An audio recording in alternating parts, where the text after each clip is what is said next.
Order in the court.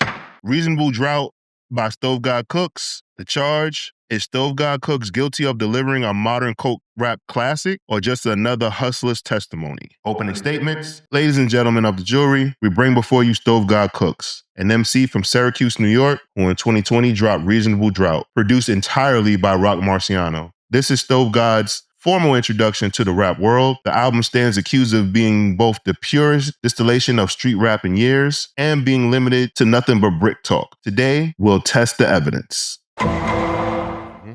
Welcome to another episode of Rap in Order. I'm First Class Regg. And I'm Taurian B. We haven't said that all summer, man. Yeah, man. Yeah, it's been, I feel like this year just flew. Like, we did shit, and I know your year flew with Mav and everything. And bro, it's crazy. What is he? 7? Going on 7 months? He's 8 months. He'll be 9 months next year. Yeah. I mean next year. Next month. Next month. Yeah. In September. Yeah. Yeah. So yeah, this summer it's been crazy. Like, you had your birthday in late July. Mm-hmm. How was your birthday? I mean, I was there for part of it, but it was good. I did. It was good. So for my birthday, Sarah took me out to eat, and we had a really, really good dinner. Was the Chris Stapleton concert day of? Mm-hmm. Okay. So we went to go see Chris Stapleton, and we were the only black people there at the concert besides at MSG, outside of the people that worked in the concession stands. So just probably looking at y'all like, yeah, doing it. It was dope though, because we I got her some boots for I think for Mother's Day. Mm-hmm. So she got me cowboy boots, black ostrich skin, like fucking dope. She got me a belt to match, and it's like a pure silver buckle. How was it wearing them boots all night? It didn't bother me. I guess it's like wearing, cause she got them in a wide. So I wasn't actually they were fine. Okay. It is bugged out to me that there are some people who wear those motherfuckers just no matter what. Yeah, just like on a casual Tuesday. Like, it's not even an occasion. Yeah. Like, not a concert. Yeah, nothing. you women that just be wearing cowgirl boots and with shorts and skirts and the shit. Trader Joe's and shit. Yeah, y'all are fucking wild. I ain't gonna lie, when I pulled the steam was coming out. So steam did come out of my boot when I took the motherfuckers off. Because mind you, that day of the concert, it rained on and off mad times. Mm-hmm. So by the end of the night, we were so tired, and we was fucking buzzed. We were drunk as shit. Yeah. So we walked from MSG because she got us to a one night stay at the W Hotel in Union Square. Yeah. So we walked from MSG back to Union Square, and we was just drunk. Sarah was drunk and high. So by the time we were walking back to the hotel, bro, we were fucking spent. Oh yeah, I remember the pictures. Yeah, bro. We was fucking spent. I was every time I would be all right, we should call a cab or get an Uber. The prices were crazy. So I was all right, let's get closer. Everybody's coming. Let's get closer. Let's get closer. And every time we got closer, it just didn't make sense. Yeah. And then the second part of my gift was I paid for myself for us to go to SummerSlam. Oh yeah. And so we went to SummerSlam, WWE event, live event. It was dope. I got to see John Cena, because he's on his farewell tour. Mm-hmm. So seeing him face Cody Rhodes was dope. I saw the heist of the second heist of the century. Seth Rollins cashed in his Money in the Bank briefcase, faked the injury, literally faked out news reporters and shit like that to beat CM Punk. Shit. As some of you may not know, CM Punk actively is my favorite wrestler. I like Roman Reigns a lot, but he doesn't wrestle a lot. So is he just busy doing other shit, or is it well, for one, Roman Reigns has leukemia. So he just got his contract. Was he's a big enough star where he don't need to appear that much. And it's funny because we were kids, right? But Hulk Hogan didn't work that much when we were kids. Mm-hmm. Hulk Hogan came for major things that like selling points, and he would do promos, and we would see the vignettes and we would think he was there. Yeah, but nah, he would record that shit and be chilling. So basically Roman has it, but now that we have social media and we have all these things that we can see, is the programming of it we just know he's not there. Yeah, we're so in tune now. Yeah. But long story short, yeah. So Roman has a deal where all right, so he's on SmackDown. He's on Raw. So that's 52 dates.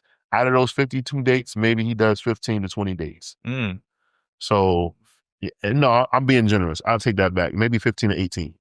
Okay. But so you know, like I think Roman is a brilliant character. Yeah, but, he's in movies now and shit. Yeah, he's in. Already Yeah, he was in the Eddie Murphy movie. Yeah, he was in there like super brief though. Okay. Yeah. But the next movie that he's doing is Street Fighter.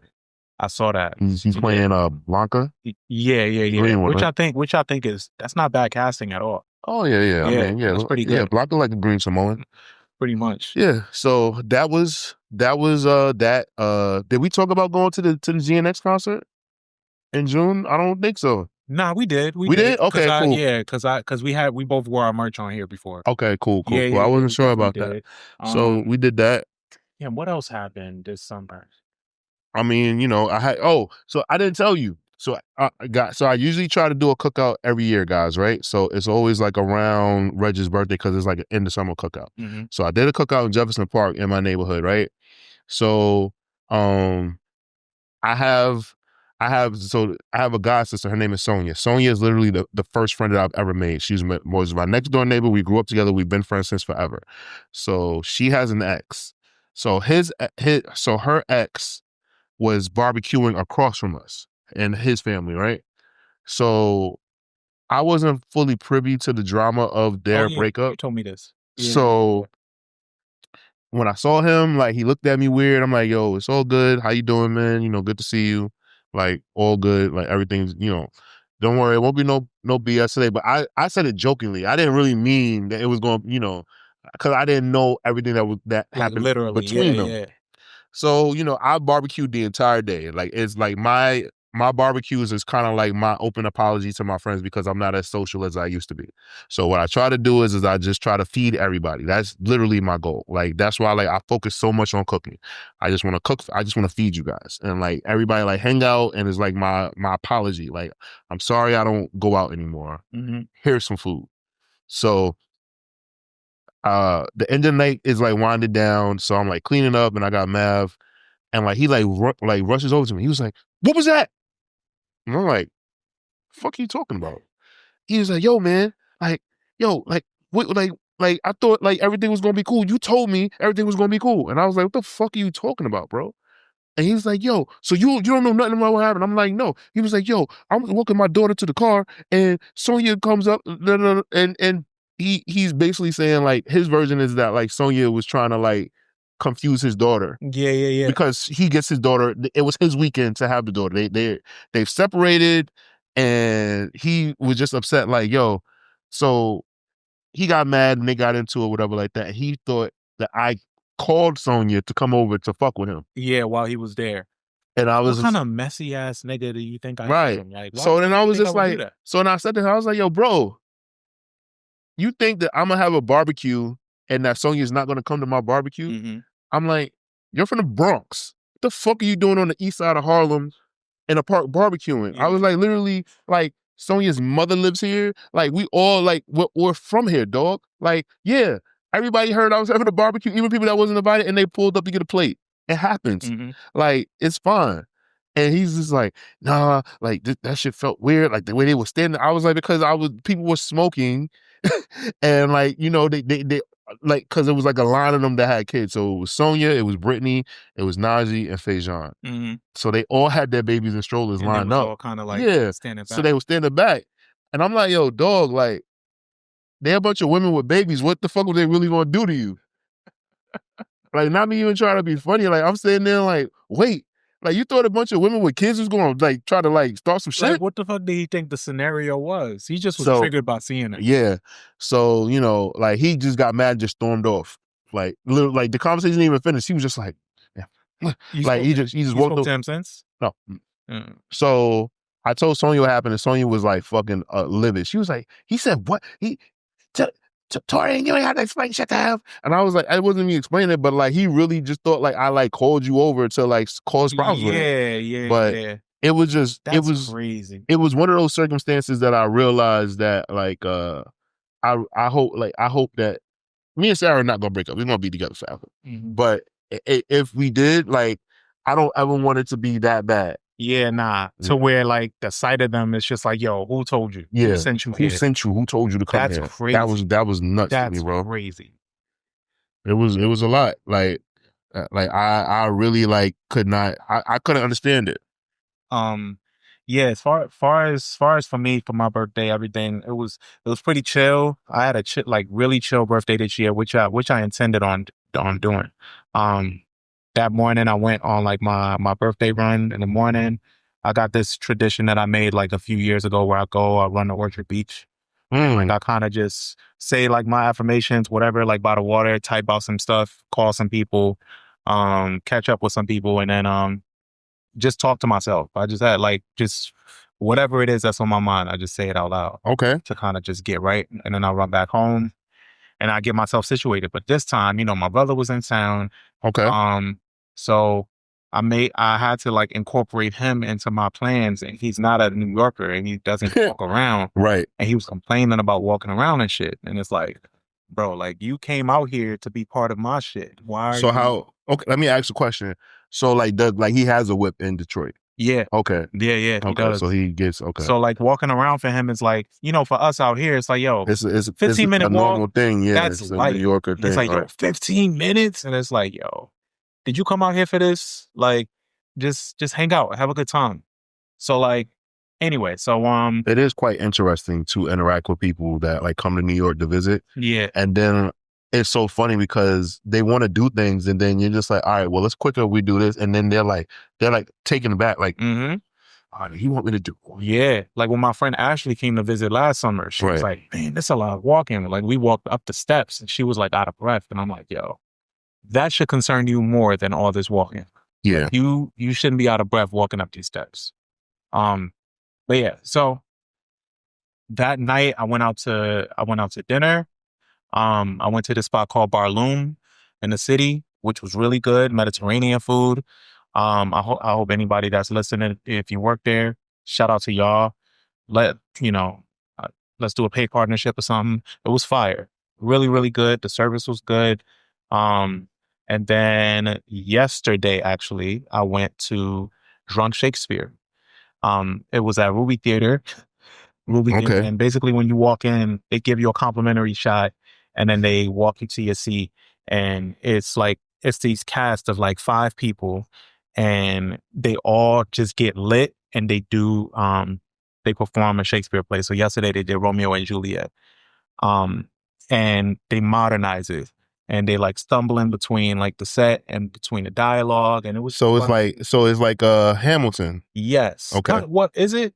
Not really. Well, I don't know. I've never seen Hamilton. So Hamilton, yeah, Hamilton is essentially like just like a very updated hip hop version of Shakespearean events. Okay. Well, no, I'm sorry, no, not Shakespearean events of like of America being founded. Okay. So okay. It's like stories like based on telling stories of Alexander Hamilton, Benedict Arnold, like George Washington, like presidents and stuff like that, like just modernizing it. Yeah, the forefathers of how America was founded. Yeah, and like they just use hip hop to tell the story. Got you. So no, it's not like that at all. It's not on that type of. Okay. So it's just slapstick. It's just slapstick Shakespeare, and they're drunk and shit. Yeah, Got you. Yeah. And it was fun to see because it's still organized chaos. Like it was nice. They have a system going, and it was a lot of people in there. I was like, yo, I've never been in no shit like this. Okay, but it was cool. But yeah, what else happened monumental this summer? I was in the movies a lot this summer. Oh, okay. Yeah. Well, let's see. So you saw the Fantastic Four. Mm-hmm. You saw Superman. Yep. Which one did you like better? I like Fantastic Four more. Okay. Yeah, I like Fantastic Four more, but I really enjoyed Superman. I just like Fantastic Four more. One, because the aesthetic was amazing. I really liked that. I like the family aspect of it. I just miss seeing Fantastic Four as a dynamic. I mean, granted, you could say the same for Superman. Right. We haven't seen him in a while. Superman is kind of just like always there. Yeah. But like with this, the family dynamic, the characters were like super fleshed out. I feel like it could have been longer. And when I left the theater, I was like, I could see that again. I could see that.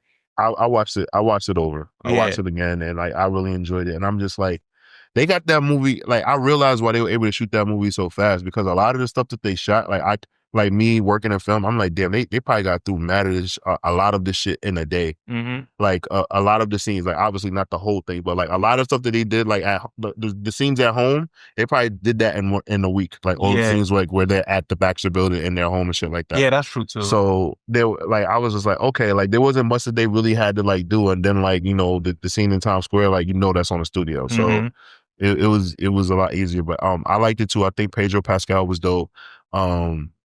I thought the fact that like Ben Grimm didn't say it's clobbering time was very interesting. Like basically, that's what the cartoon says. I don't really fucking say it. Like he said it though. No, he did, but but you remember that was like the gag. He didn't want to say it. Yeah. I thought that was dope. I think the family dynamic was really cool. I like their uniforms. I like what they were trying to bring to the table. I liked Herbie the robot. Yeah. It was very retro 70s, like I mean 60s, like what they thought. It's like with the Jacksons, like it was like what they thought the world was gonna look like in the future. So like they were already getting started with that. Yeah. Superman, I enjoyed. I think James Gunn has like a very, very, very unique vision. And it's just one of those things where I'm just like, okay, like I could see how some people like would like not like it, but I'm like, James Gunn has some kind of vision, and I'm just gonna like, because he made Guardians of the Galaxy, I'm gonna trust him. I'm gonna trust it, yeah. And I just feel like he's a comic book head that really studied this shit. Yeah. And his vision was dope. Again, the aesthetic for that movie was fire. I think what people didn't like about it was that Superman wasn't he was taking a lot of L's. But it was 3 years into him being Superman. So it was like him still kind of figuring out his way.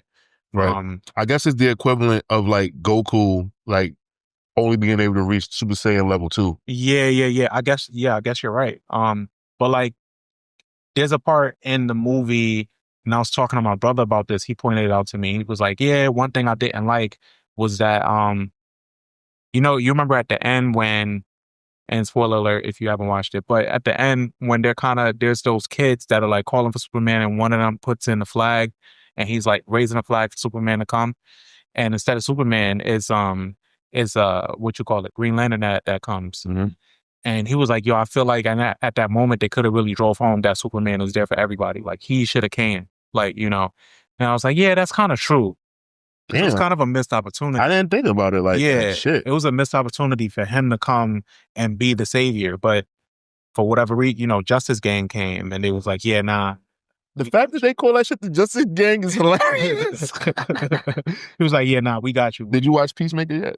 Nah. I started episode 1, but I was like, I'll come back to this. See it. Yeah, it's kind of weird. Yeah, it was a little weird. It's kind of weird. I'm gonna come back to this because I trust this show so much because the first season was so fire. I'm gonna come back to this. Okay. Yeah. Okay. Also, I forgot I went to Charleston, South Carolina for 4th of July. Oh yeah. And that was really cool. And I think that down the line I want to live there. Word. Yeah. Is one of those like, well, from the outside looking in, it's like one of those like kind of like Pleasantville cities, and there's it's right by the beach. There's water. The seafood is amazing. My family's from there. It's only 3 hours away from Atlanta. I was about to say it's close to Atlanta. It's close to Atlanta. A flight back to New York isn't that far. So I'm kind of leaning towards that down the road. That's something that I'm gonna do. So okay. We're gonna that's a goal, and like Sarah was actually open to it because I don't know why, like she enjoys Atlanta, but I don't know if it's because like all of my people are there, and I'm fine with that. Like that's not like a bad thing. I get it. Like it's kind of like damn, like it's like 20v1, some shit like that. But like going somewhere where it's like a middle ground, I get that. So I'm like, all right, cool. I think that's cool. Because you can build like your own legacy up there. Yeah. Yeah. So definitely, and like it has like a rich history and shit. So like it's something I'm really interested in. Okay, so while we were on our hiatus, a lot of music came out. A lot. So obviously the crown gem of our break is the Clips Let God Sort Them Out. How did you like? What's your thought? Like we haven't gotten like I know I did the 60-second version, but like what are your thoughts? I love that album. I still go back to it. Which is rare these days because music, drops every Friday. Yeah. So I love that album. I think literally a week after that was Freddie. Yeah. Love that album too. Those are like really high up there for me. You know, we got Jid. Jid dropped Bro. God Does Like Ugly. Yeah. Which is really, really solid. Number two rapper, there's something behind Malice. We That's got our friend is on that album. Real. Yeah. That was on that album. Got vocals on there. I was like, this voice sounds familiar. Yeah, she recorded that like 3 years ago. Yeah. Which is crazy. Who else came out that you liked? Big S the Plug put out a new album, and the album is a country album. I did see the highlights for that, but I didn't listen to it. Is it good? So, it's so good, bro. He had Jelly Roll on the album. He has Morgan Whalen on the album. Like, he had Darius Rucker from Hootie and the Blowprints on the album. And apparently, the song The Biggest, he didn't write it. He had like an artist that he was working with, and wrote the song, was like, you need to make this song. So like, even though that song was like his introduction, he basically let it be known, like, yo, I hate that song. Which is crazy because that song is so good, right? So he put out a project that I really enjoy. Kid Cudi put out a new album, and like it's very, very, very freeing. It's a very freeing album. Like it's a very, it's one of those albums. Free. And he put out his memoir, to go along with it, which is pretty cool. But like, he's very, very like, it's just like, it made me think, right? Because Kid Cudi's like labeled a rapper, right? And I always like be wondering to myself, like, but he's like, what is he doing? Like, I guess it would be called crooning, right? Because like Future kind of does the same thing. And then it just made me think, like, damn, like alternative rappers. And I was like, damn, like who else is some of my like favorite alternative rappers? And I was like, okay, like you got Future, Childish Gambino was in there. Oh, no, he's not one of my favorite alternative rappers. But he is one. Well, is Gambino an alternative rapper? I wouldn't consider him an alternative rapper. He raps. He does rap, but because like I put Tyler in that category too, even though Tyler raps. Yeah, Tyler raps. Tyler raps, but like they kind of like make because there's like the music that they make, they have more autonomy to do things, and it's not like looked at weird like when they sing and shit like that. Like it's not. I think that's because of how on top they're so on top of it with how they're perceived, their public perception, because they throw a lot at the board. Like Tyler the Creator, so it's like he got clothes out there, he got his own festival, he got he makes home decor, he does a lot of different things, so he's not just boxed in, but he's always quick to tell you, I rap. You know, that's dope. Speaking of Tyler, Can't Flog No, November, can't wait. Nice killer lineup too. Childish Gambino's headlining. Great lineup. So he's headlining. Yeah, he's headlining. SZA's headlining. The Clips are going to be there again. Shout out to Yo Q. Wonder what his deal is.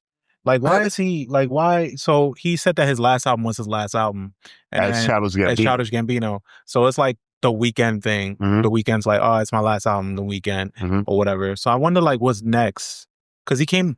Well, first of all, he came out with that last album, and then he said he was going to come out with a short film to go with it, and then it just never came out. So, I think sometimes like he just, I feel like he has like things to do, and then like a big film project comes up, and then he has to put things on hold. That's what it sounds like. Probably. That's true. That's what I get. So Offset. Offset drop. Kiari. I really enjoyed Kiari. It was a good listen. Obviously, the song Bodies with him and Jid is really good. Fire. I think that him and Gunna have a chemistry that rivals Gunna's chemistry with Thug and Lil Baby. I think that because Offset is also like kind of like matches his musical levels, because like the beauty of Gunna and Lil Baby is that Lil Baby is like straight street hood, and then like Gunna brings in like the melodic kind of thing or whatever like that, right? But like Offset can do both, and like it just works. The music just sounds better. Yeah. It sounds better produced. It sounds like a better song. It sounds like they have more synergy. It sounds like they actually be in the studio really trying to get shit done. And like Lil Baby is like, all right, I got shit to do. Let me drop this verse. And it's a good ass verse, but I'm just saying like you could tell like, all right, there's more time taken with these projects. Offset takes this shit serious for real. Yeah. Like you can tell, and he's just getting better, which is dope. I like the project a lot too. I think it was a little too long for me. It's 18 songs. I think toward like track 15, I'm like, all right, man, like, you know. and it's partially not their fault. I think they're just trying to feed into the streaming wars that's happening because they don't really get much on the streaming home front. Okay. When it comes to the coin. But let me see who else dropped. Of course, Tyler dropped. Oh yeah, Tyler dropped Don't Tap the Glass. Don't Tap the Glass, and I enjoyed it. It's a dance album. I think that's become like a trend. I think I'll give Drake to obviously like you have like your K-Tronadas and stuff like that, but like you have rappers that like are making dance albums that's like you just didn't think would do it. So Drake did it. No, well, let me start this off. Let me give him his flowers. Vince Staples did it in like 2018, 2019, if I'm not mistaken. Which album was that? The fuck is the name of that album? FM? Yeah. FM. That was a dance album. That album like was like freestyle. Was it FM or was it was Big FM. Fish? No, it was FM. Okay. It was FM. So he made FM and like it was like he used like freestyle beats, like like the old school 80s freestyle music. Yeah. So he did it right, and then Drake came out and made like a dance album because remember like people were saying that like Beyonce was working on her dance album and like Drake put it out first. So like people couldn't tell who copied who or whatever like that. And I think it's just the trend in the music. I don't think that either one of them did. So like, you got Drake putting out a full dance album. Beyonce put out a dance album. And then like we get this project from Tyler. Cause I don't think anybody else did that, right? With the dance album kind of vibe. From rappers, no. Okay.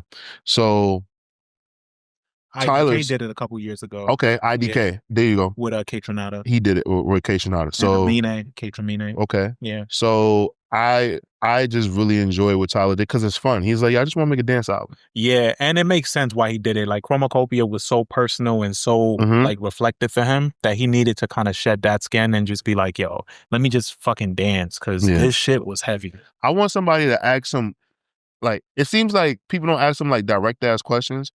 I want somebody to just ask him, why like is it that like the persona that he decided for this project looks so b-boy? Like, and I get that b-boys dance, but like you would think that he would have made a breakbeat album.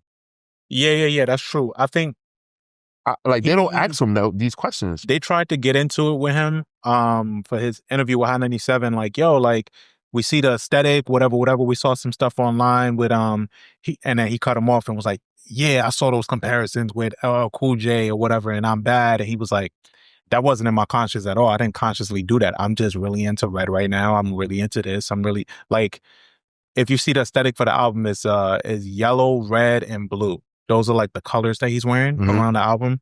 And that's just what he did. And so even with shooting the cover, he was like, the label, nobody knew that he was doing the album. So like, he was like, damn, I did these songs basically in one take. I need an album cover. And then he just put his phone on a self-timer and went and stood like this. And then he contorted it when he went online. He contorted his face on Photoshop. And was like, all right, this is my album cover. I didn't know he did. I literally thought like it was Get Rich or Die Trying, Ludacris kind of like vibes. Yeah.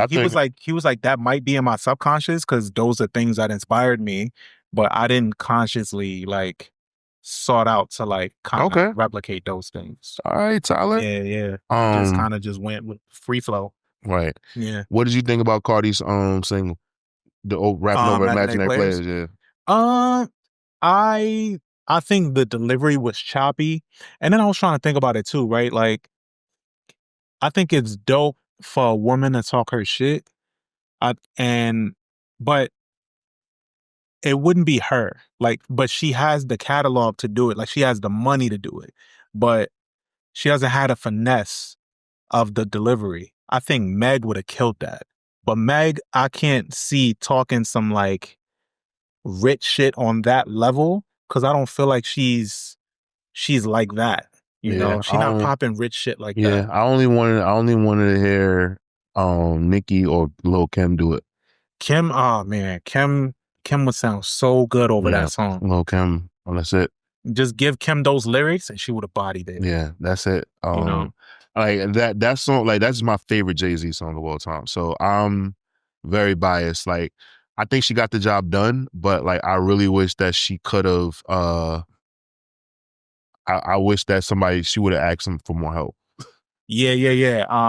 And a lot of people that are like music people or whatever, you probably heard it too. Did you hear the punches on the song? Yeah. The punch-ins and everything? Yeah. And that's not even something that I look for, but it was so blatant. I was like, geez. Yeah. So like, yeah, Cardi. I don't know, man. September 19th around the corner. We're gonna see.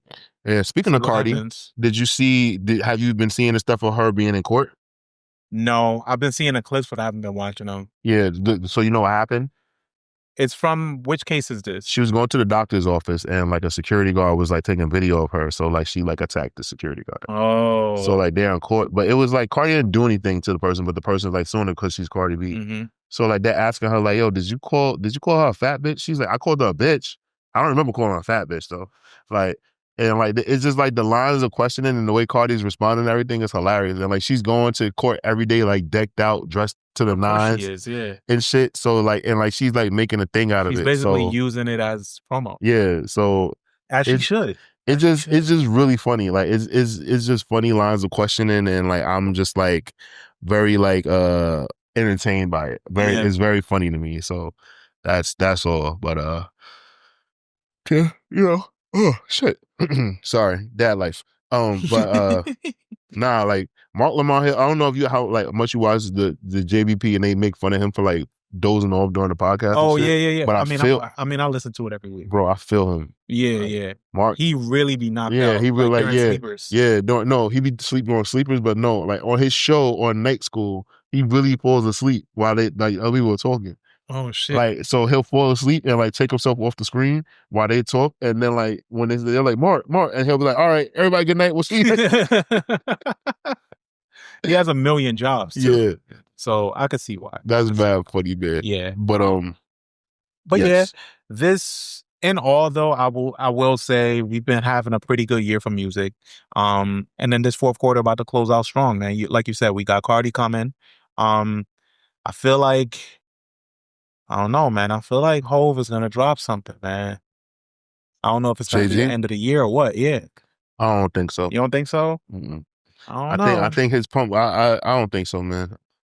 I don't know. I would love it. Working. I know his wife is already getting ready for the third act. They leaked the photo of her in like some like rock star kind of like. Oh, word. Yeah. So I've heard that her third act is not rock. That's what I heard. So I heard from a pretty credible source. Okay. That is not rock. But they won't tell me. They won't tell you what it is. Okay. They were like, I don't want to ruin the experience, but it's not rock. So I was like, all right. Okay, cool. I mean, I really don't know what it could be. Imagine it's a Destiny Child album. Niggas would be so mad. You think so? I think so. Really? Yeah. Yeah. I don't think that majority will be mad. That last Destiny Child album went out on a high. Yeah, that was in 2004. Damn. Okay.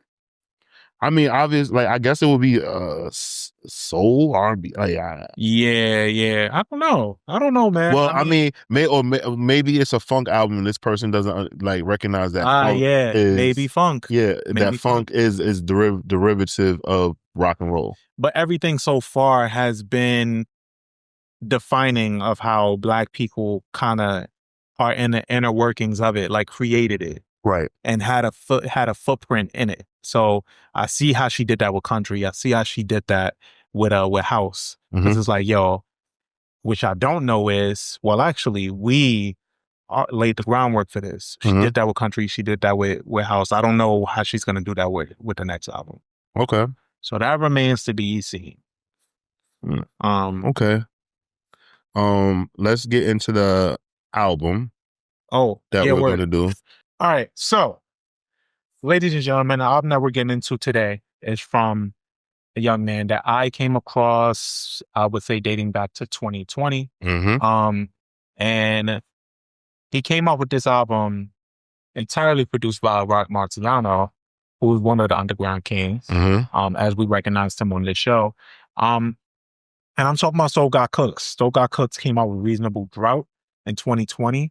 He's dropped Lucy's here and there and dropped different projects on the low, but nothing has been fully available. Right. Like how this one has. And that's due to like a number of different issues, right? Like label, whatever. Yeah, apparently he signed a terrible deal. Yeah. Right. So, but instead of that letting that keep him down, he's been putting out a lot of shit. And I think the streets have been championing him for a while. Because he's been putting out quality content since, like features, hooks. Most recently, you may have heard him on the Clips album on FICO, and yeah, man, he's been able to really, really keep his name going 5 years after this album. You know, and people are just excited when they hear him. I know I'm excited when I hear him pop up on different songs and different projects because he's magnetic, man. And Pusha did an interview. Every time they ask him about like the new rappers, he always name checks Stove God and he's like, yo, he mirrors what I like about rap as far as the excitement. Like you can hear his excitement when he rap, and he's kicking cool shit and like classic coke rap. Yeah, and it's not linear, but he's filling the void that like Max B left for him. I think, yeah, I could see that too. You know, but you know, granted, he's from upstate, right? But and I don't even know how old Stove God is. I know he's I would assume he's fairly young, but not that young. But I know when he was on Jada and Fat Joe's podcast recently, that was one of their questions. Like, yo, who do you get this shit from? Like, he was like, well, my cousins. Like, my cousins took me out. Like, I got a chance to really grow up with them, and so that was like his source, I guess, for creativity. But that's dope. Like, yeah. Cause you know it's cool to learn shit from your cousins, and like he took it and fucking made himself a fucking career. Yeah, so I think that's dope. Did you know that like so I don't know if if he's talking about the deal that he was in with Busta Rhymes. So that's the thing too. I was trying to wonder because from every interview that I found that he talks about Busta is nothing but good graces. Right. He praises him. He's like, yo, Busta's a workaholic. He's this, he's that. I've learned so much from Bus. So I don't know because he signed. So just some things here. Conglomerate, right? Yeah, conglomerate. So just some things here. Reasonable Drought. It's a debut album from Stove God, like we mentioned. It was released March 27, 2020 through Busta Rhymes Conglomerate Entertainment and Rob Marcy's Marcy Enterprises. Okay. Prior to releasing this, he went under his regular name, Aaron Cooks. Hails from Syracuse. He was mentored by Busta. After signing with him in 2015, and then Busta introduced him to Rock Marciano and would later meet Westside Gunn. So like after he met Westside back then, Westside Gunn put him on Fly God is an Awesome God 2 in July 2020 of that year. And then basically from there, it kind of integrated to Griselda. When people heard him on Fly God, they heard him on 3 songs. Right. And it made them go back to Reasonable Drought, and it kind of raised the profile of that record. Which is great for him that worked out that way. Yeah. And ever since then, man, his buzz has been crazy. Everybody from like Hove to Eminem has been in talks to try to sign him. So his name has just really been out there, and it hasn't died down. And I think his hooks are so potent. I think a thing that stands out with him from like average coke rappers is his draw with his hooks. Like his hooks are incredible. So yeah, and it just sounds like he's having fun. He's charismatic. I like the fact that like he really like his hooks like it matters to him. A lot of rappers' hooks don't matter, right? So for him, the fact that like he takes so much pride in actually making hooks to like really pull a song together. And to me, that's like impressive because to me, it's important. Like I get it, like you know, you can rap well, but like I want to know, can you make a fucking song? Can you make something that connects? Yeah. So the fact that like he actually cares about that shit makes me curious because I want to make the argument like, yo, he's one of the best hook guys in the game, but like I want to see him work with other artists and like outside of the coke rap kind of genre. Like you know, just make a hook, like just for somebody. Like you know, like that's one thing that was impressive to me about like Max B, is that like he could like you know work with other artists in his short span of time, but like actually like develop music that wasn't something that you would think that he would make. Yeah, I think we'll see it. And to your point, that's that'll be cool to see. But I think it's definitely going to come down the line. He even has like he switched it up a little bit on this album where he has a song on here just to show the range. The Gloria Blemente. It has a good vibe. It's like a song catered to a woman, you know. Yeah. So to just switch it up a little bit, just to show you he can do it, and then he got back into his bag. With Right. it, so. Yeah, man. Telling Shorty her pussy's so good, man. It's great. Yeah, Love telling him that. Yeah. You know, we love the range. Yeah, we love it. But yeah, so off top, this album kicked off with Rolls Royce Break Lights, which is my shit. It's on my gym playlist. And Rock Marcy, such an underrated producer, man. It's kind of criminal. Yeah. He's very underrated. People don't talk about him as a producer enough. I don't talk about him in general enough. I wonder, is that by design though? Like, well, he's cool being under the radar, like, you know what he does, because, like, you know, he pretty much makes like majority of the profits of his album sales. Yeah, for himself. Yeah. I mean, there's a whole crop of artists that are like that. So there's Larry June, there's Boldy, there's, you know, that's not just necessarily coke rappers, but people that are cool being at the middle level. Like Currency, having their ground of their foundation of fans and not really catering to nobody else. G-Eazy like went from like potentially being like a superstar to like going back to like just his core fan base, and he's cool with that as well. And like sometimes, like, you know, you wonder like, damn, like, why don't these artists like want to be bigger? But then you got to understand, like, some of them are like genuinely cool, like with maybe like they're like, you know, 100,000 fans. Yeah, I think it's cool as fuck. I think it's because it really speaks to like, I'm literally speaking to my fan base. I'm not trying to do stadiums. I'll Irving Plaza you to death. Like, all right, let's just pop up at Irving Plaza, pack it out. Very cool. Bit, just perform and then go home. Like, and I like those kind of shows. Those are actually my favorite kind of rap shows. Even though the Kendrick show was amazing, that was my first stadium rap show. Really? Yeah. Okay. Who'd you see in the stadium? Jay-Z. The Yankee shit? No, well, yeah, I did go to the Yankee shit, but I didn't even count that. So I saw the 444 tour and I saw the On the Run tour at MetLife. That was in a 444 was in the stadium? Yeah. Wow. Wow. Okay. So I saw On the Run, that one. Who else? I've seen some. So who else the fuck did I see in stadiums? Besides Jay-Z, was it? No, Kanye was all arenas. Yeah, every Kanye concert that I went to was an arena. And I think that was his goal to get to. I think he wanted to do Graduation in the stadium, but he fucked I was just about to everything say, up. he didn't do Graduation in the stadium. That was the whole goal of that album. That was his goal. No. Interesting. He did the Glow in the Dark tour, and then after the Glow in the Dark tour, it was supposed to be the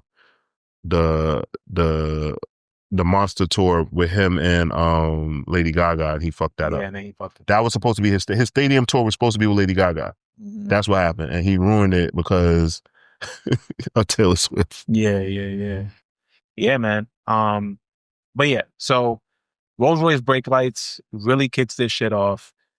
The charisma, everything that you can learn about Stove God and his delivery and everything, his bars, everything is in this song.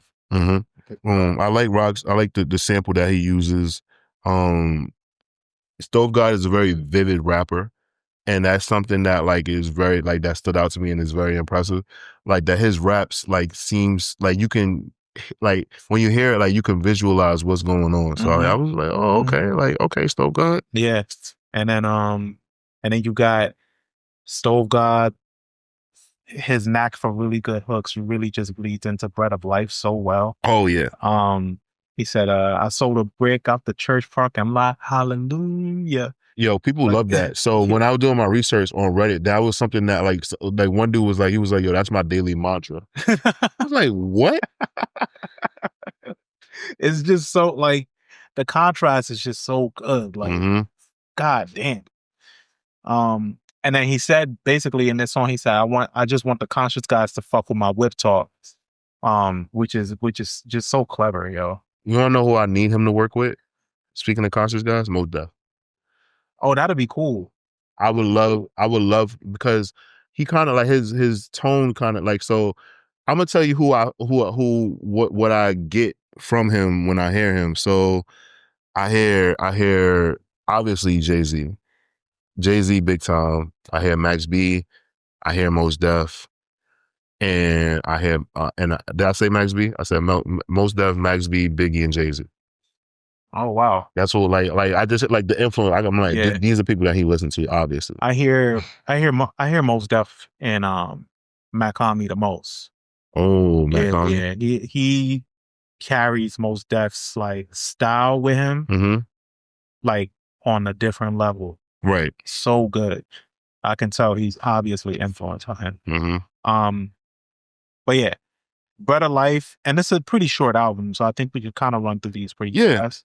Bread of Life takes us into Crosses. Mm-hmm. It's just fun. Like my daughter wear chinchillas to the petting zoo. Like it's fun shit. The coldest bar though is In a Tsunami I Could Celebrate. Oh yeah. And then you get the woo, like the ad that he because does. like that's like because to me I'm like, oh, he's definitely a whole fan. Because that's literally like, I could sell water to a well. Like I'm like, oh, he's okay. Yeah. Okay, he's talking that shit. And so not. I also wrote down. I was like, I feel like he hasn't gotten past Volume 1 for Jay-Z. Like he listens to Reasonable Doubt Volume 1, and then that's it. That's like, the bag for sure. Street nigga Jay-Z, like that's it. Like I feel like there's probably a world where he listened to Jay-Z up until Volume 2 and was like, this shit cool, but that's too mainstream now. Yeah. And went back to Volume 1. Yeah. I agree. Yeah. But yeah, that takes us into Break the Pyrex. The Pyrex. The magic is all in the chorus. Like, and then also there's another part where he said also the bricks. Oh yeah, no, he said the bricks came whiter than John B. Yo, that's funny. So all of the bars that stood out, like we both have like them written down. I think that's funny. Yeah. That shit. That's so good. Yeah, man. Because John B is a pale motherfucker. So yeah. And that's why I was wondering how old he is, because I feel like he's young, but then if you referencing John B, you're not young. Yeah, I feel like he our age. I don't know. I could be wrong, bro. Yeah. But I feel like he like our age, 38, 30, 37, that age.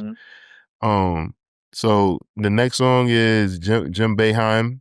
That is the legendary Syracuse coach. He won a national championship led by Carmelo Anthony. I remember that I remember that game vividly. Like I could probably play that game back like in my head, because that game, like I just knew, man. Carmelo had a great career, man, but like fucking LeBron ruined everything for that man. LeBron, like Carmelo was supposed to be the fucking one, bro. Like fucking sucks. And I think Carmelo's.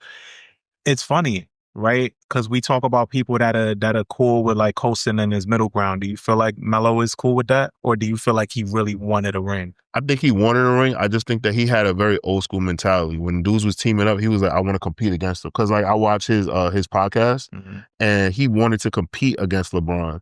And it just sucks because it's not like I don't think he was as business savvy as LeBron to like make plays to like get the leverage to get people on his team to play with him. And like, he played with Amari Stoudemire, and the Knicks were a good team, but like they didn't have the firepower to compete with what the Miami Heat and the Boston Celtics had in that time. So it's unfortunate. Like even in Denver, like, you know, he had the roadblock of Kobe. Like, you know what I'm saying? Like at his peak. So then he's like, all right, fuck, I'm going to New York. And he goes to New York. God damn it. Here come the fucking Miami Heat. You know? And I think the public perception of Melo is that like he didn't, a lot of it is like, well, you have other people that more aggressively went toward. Right? Yeah. You know?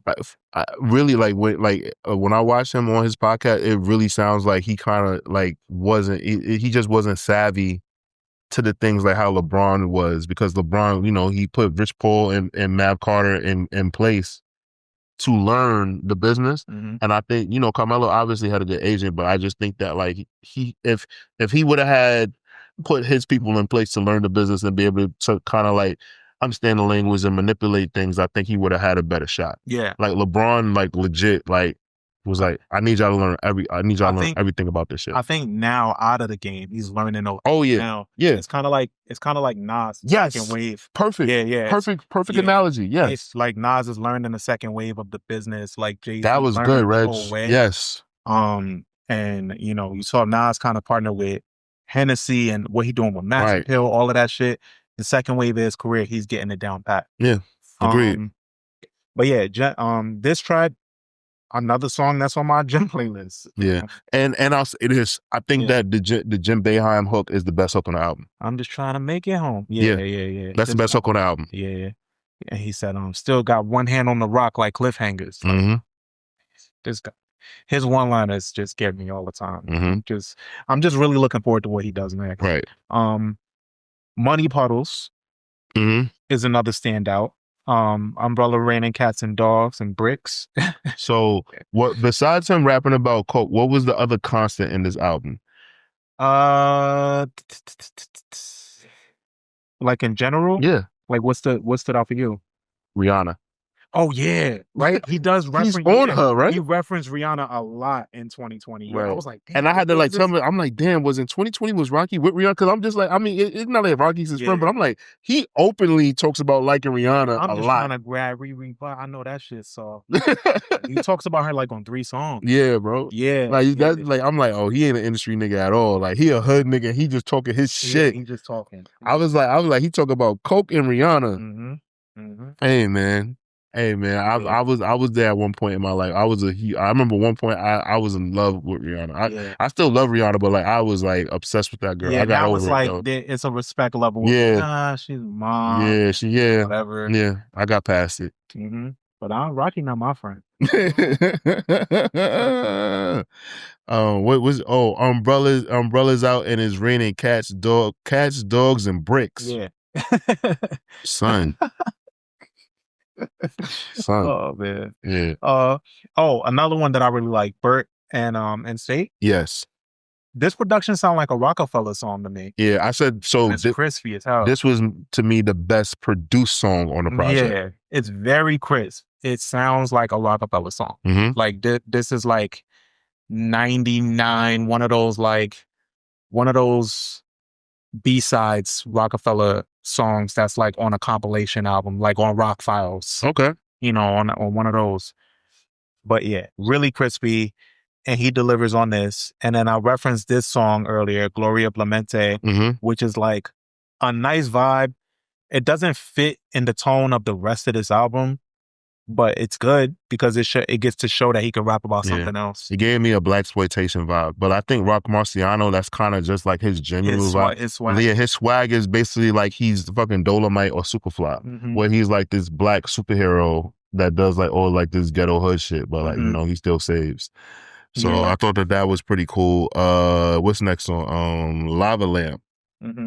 So Lava Lamp. Or the mix with Pete Rock. Yeah, that's Street Hustle 101. So I had to hit up, well, I'm gonna say his name. I hit up one of my close friends that's into street activity. And I was like, yo, I need you to listen to this dude and like, you know, cause like he's talking like a lot of this like street shit. I was like, tell me like, you know, on a level of like, you know, like I don't fucking know. I was like, you know, like Childish Gambino to Pusha T, like how accurate like is he with the street talk? He was like, oh, that nigga's beyond Pusha T. He was like, this nigga's in it. He was like, basically like because there's certain metaphors like you hear and you're like, that's dope. But if you're a street dude, like you really know. Like when they talk about like the smell still being on them and certain things like that. It's certain shit that like street dudes really, really get and it really resonates with them when you rapping, like, you know, like talking about like your wrist being tired or some shit, or like certain things like that is like common, even if like you're not from the same area, like it's just common that street niggas do. Yeah. So like he was like, oh yeah, that's what makes people like Pusha and Hove and all like the classic coke spitters, like that's what makes them so dope, because you could tell they haven't been in a life for so long, but they're able to recount and wield some creativity from way back. But you got somebody like Soul God, who's more likely to still have a foot in the game, kind of. Right. That can just talk about this shit and it's so fresh because he's kind of still in it, you know? So it's cool. It's cool to hear. Like, I wouldn't put it past Freddie to still be in this shit in some way, shape, form. Okay. You know? But like somebody like Hove is seasoned, like he's recalling stories, you know? So that's like, true. Yeah. Yeah. Y'all record, I recall. I recall, y'all record. Yeah, there you go. Yeah. So that's, yeah, man. Home bar for everything. Even when you talk about him. John Starks. Yeah, John Starks. Storytelling masterclass right here. That like I was shocked that I was like, oh shit, we got a John Starks reference. But I forgot upstate that, but outside of Syracuse College, that like they are Knicks fans. Yeah, I can hear some Alchemist type influence on this beat. Right.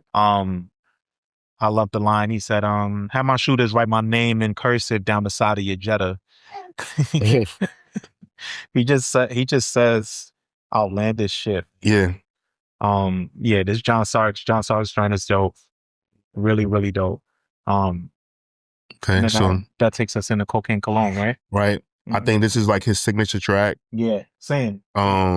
You know, he like him saying that he smells like a brick right now, Still like smelling like a brick right now. Yeah. and that's a very unique smell. It is. Like it's a very unique smell. Some people have like different like experiences with it, but it is like you when you smell it, it's like, oh, okay. So I'll say all that to say like for him, like that's a lot of drugs that he's around to walk around smelling like that shit, you know? So yeah. The melody is fucking dope. Like I just think that he's one of those rappers that like once his situation gets figured out, and I'm pretty sure Jay-Z's gonna have something to do with him getting out of this bad deal that he's in. Yeah, there's gonna be a Rock Nation post any day. Yeah, that helping him get out of it. So I'm pretty sure of it. But yeah, like what he did on this project was so fucking. He's gonna get the proper push that he deserves, and then and he's gonna drop an incredible album. I'm looking forward to that. For real. But I hope he don't lose like the bare bones of like what I fuck with him about. Like shit, I hope he gets that major push, but then he still works with Westside Gunn, Marcy, Alchemist, and like that matters. That matters for real. That matters for his sound. You know, I don't want it to be a case where it's like, you know, Benny can still rap, but he got that major deal, and then he that Def Jam deal, and then he worked with he did that album that was produced half by Alk and half by Hit Boy. But it just didn't have the same sauce. Like he should have let Out do all of it. Yeah, I like Hit Boy, but like Hit Boy is like has a very particular sound for me, and I just think like funny enough though, in my opinion, I know you said Tanatov 3 is your favorite from Benny. My favorite from him is Plugs on That. Yeah, no, what's the shit that Hit Boy did? It's not the most damn, I can't think of the name. I'm sorry. Oh, Everybody Can't Go. No, not that one. Everybody Can't Go. That's the one I split with Alchemist and Hit Boy. Yeah, I'll tell you right now. Yeah, tell me, because I'm drawing a blank. It's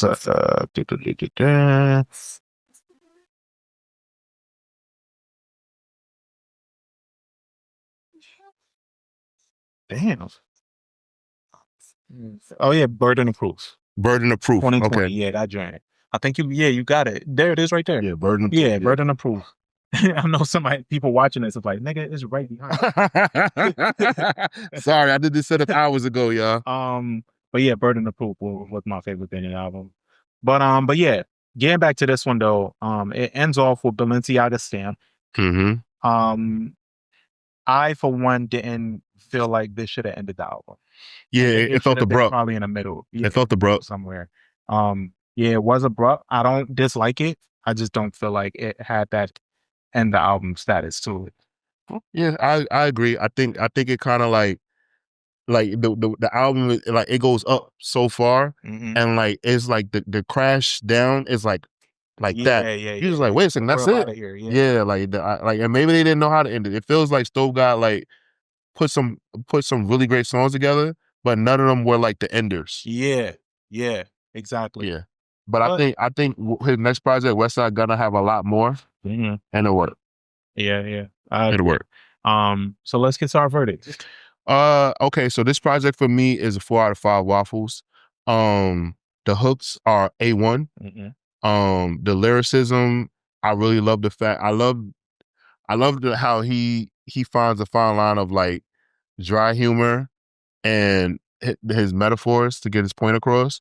I also really enjoy like the production from Rock Marcy. Like, and like the biggest disappointment is the album's closer. That stops me from saying that this album is like a modern day classic. So that's why I just give it 4 out of 5 waffles. But I think that this was a great start. Like, this was an amazing debut project for somebody. Like, I would love for this to be my debut album if I was a rapper. Yeah, I think I can agree with a 4 out of 5 as well. I don't really have any standout faults for this album except for the closer. And I think it's aging very well. This was 5 years ago and it doesn't sound dated at all. Nope. You know, if you listen to it now, you'd be like, damn, like he just naming Rihanna like that, whatever. But right, that's it. Yeah. I think that's the only thing that will be dated. I don't think anybody in current day would rap about Rihanna this way. Right? Okay. That's it. Good. Right? Fair. But this album fits with the catalog of any coke rapper today that's currently doing it. That's like currently coming out with projects. If this came out a week after Let God Sort Him Out, it would sound current, you know? Okay. It just fits the mold. And I'm looking forward to seeing what he does next, because the excitement and anticipation that he's building with just doing guest verses and hooks has been incredible. Like, I don't think I've seen people this excited to see or hear from a rapper that just did he was on Joe and Jada's podcast, and they just had him recite the hook on FICO. Yeah. And then he did like a little freestyle. Yeah. Just off being there, you know, like, so I really, really, really want to see what he does next. And I know he's not going to drop the ball. But listeners, viewers, I encourage you guys to check out Stove God Cook's Reasonable Drought. Came out in 2020, and it's still a really solid project. I mean, half the shit, like I said, is on my gym playlist. So yeah. I enjoyed it too. So yeah. Like I said, like, shout out to Regg for suggesting this, because when we were talking, I was like, yo, we can do this album. I'm not going to say the album because we're going to do it down the line.